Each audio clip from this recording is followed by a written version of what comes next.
Well, once again, I only have about an hour and a half before work to fish, but today I'm going to use my favorite bait. It's a Rebel Popar P70. And these baits, they don't make anymore. They made them back in, I think, the 80s, I believe. But about 4 years ago or so, they did a remake of them. Just a limited quantity remake. That's what this one is. I do have two, I think I bought on eBay for about 30 bucks. That are the old original ones. But these new ones from 4 years ago or so are just as good, in my opinion. What's different about them is they're bigger than the normal P60 and 65. It's called a Popar P70. It's a beautiful Friday morning. We just had some thunderstorms roll through overnight. So I'm going to try to work this bank here and hopefully catch some fish. Here we go, first cast with the P70.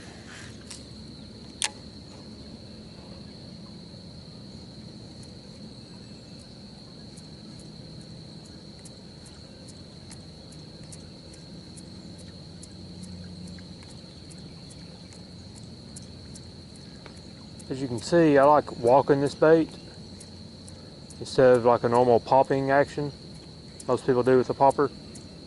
With the P70, you can actually walk it like a small spook.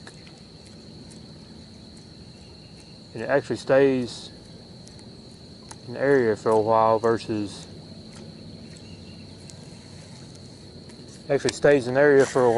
versus moving a lot.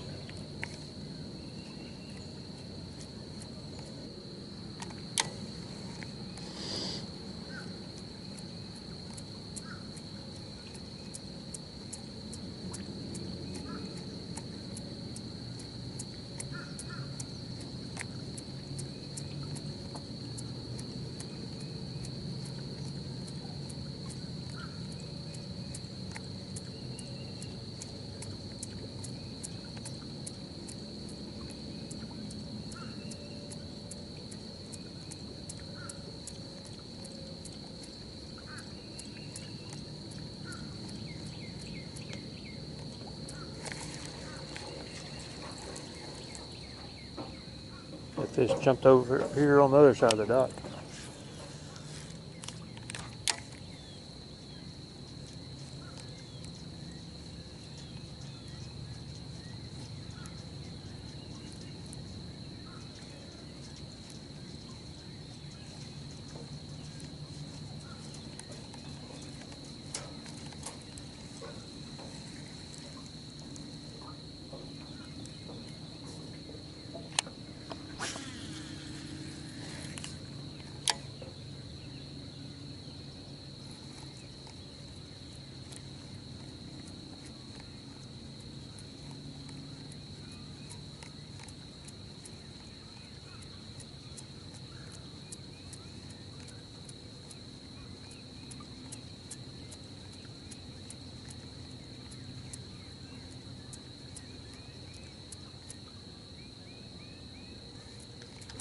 Got one.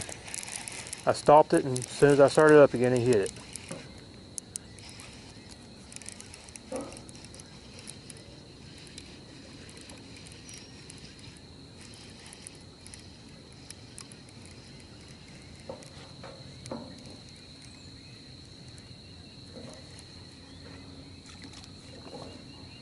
There we go, guys. Not a very big one, but fun fish. He nailed that popper. Look at that.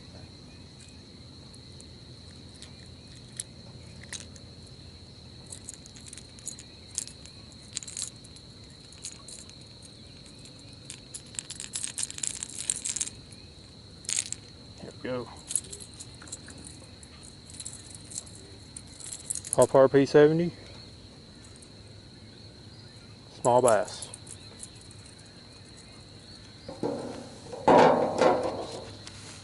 Take a picture of him.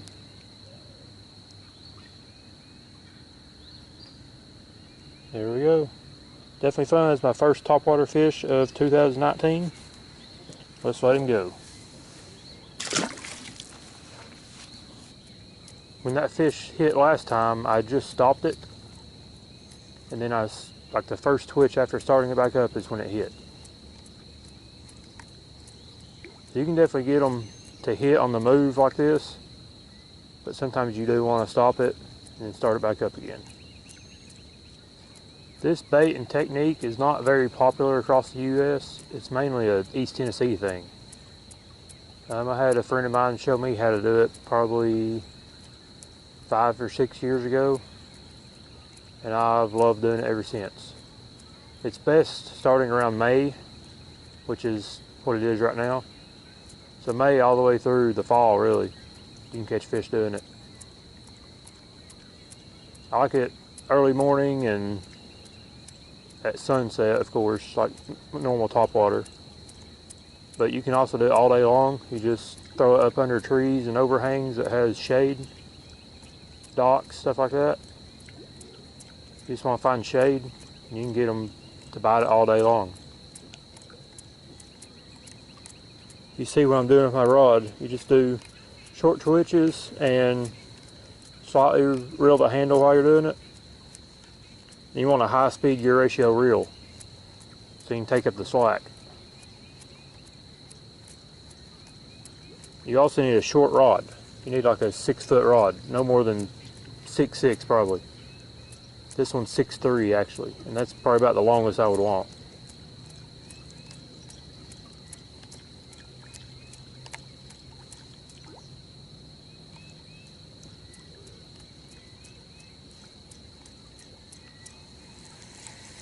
So this is a Pop-R P70, and how I set it up is no split ring on the front, short shank, number 2 treble hook, extra wide gap, and number 4 feathered treble hook on the back.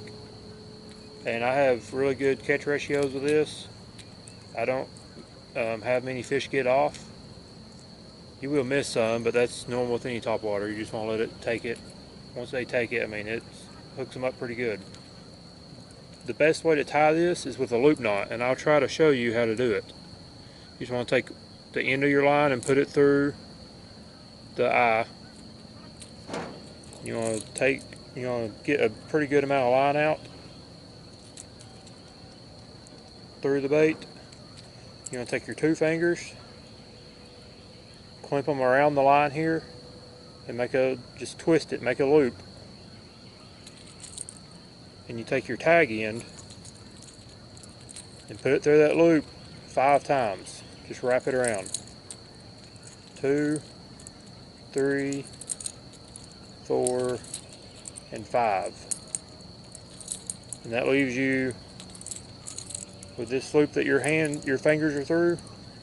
You want to put the bait through it. Alright. You want to take your tag in, cinch it down a little bit, and just tighten it up. And you're going to wet this big piece of line you have out, your big loop. And take your main line and just tighten it down. Not all the way, but just right in front of where you tie to. Wet it down. Take the tag in, the end of it, and cinch it down. And you do it pretty tight. And that's it. You've got your loop here, and that knot with all the line wrapped around it, and it won't come down here if you did it right. Then you just want to snip off some of the tag end, and I'll leave a decent amount sticking out, just in case that knot does slip some. It'll be pulling that tag end in. You don't want to do it real tight because it can come through the knot. So right there is the loop knot, and you can get better at it and tie it pretty close like up here. But that's good enough, that works. You just don't want it big enough so your hooks get in it or anything like that. That allows this bait to work free side to side and move around a lot better than tying a direct knot to the front of it would be, or tying to a split ring. So that's my Pop-R P70 setup. So with the P70 you want a short rod. This is a Dobbins Champion. It's a 634 CB. It's a crankbait rod, but they really made it for these poppers. It's 6 foot 3 inches and medium action. It's got like a moderate tip, so it bends fairly back in the rod like a crankbait rod would. But you want a short rod like a 6 foot to 6'3". I don't really want more than a 6'3", just because if you're in a boat, you're going to be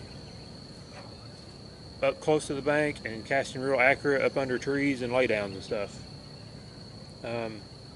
You can still sling it a pretty good ways in open water, but you want a short rod so you can be accurate with it, and you're also going to be working it straight down, so you don't want the tip of your rod hitting the water. Reel wise, this is a Shimano Corrado. It is the 200 HG model, gear ratio 7.2 to 1. And this rod pairs good, or this reel pairs good with this rod. It's just kind of small and compact. Feels good in the hand, and it's good on this small compact rod. I had a Daiwa Tatula on it, and it's kind of big and bulky. This reel feels better on this rod. But you want a high speed gear ratio like the 7 or 8 to 1, because you're taking up that slack. Line, you definitely want to use mono or braid. I prefer mono. This is 20 pound Berkley big game. It's always done good for me. It handles good. You want big line with this because you're going to be getting in trees a lot and stuff like that, and you can catch big fish with it too. But that is my Pop-R P70 setup. 6'3" rod, medium action, 7.2 to 1 reel, 20 pound monofilament. Hope y'all learned something today about the Pop-R P70 and how I like to use it. If you have any questions, just leave a comment in the section below and I'll get you squared away the best I can. If you enjoyed this video, please thumbs up and like and give me a subscribe. Thank y'all. Thanks for watching.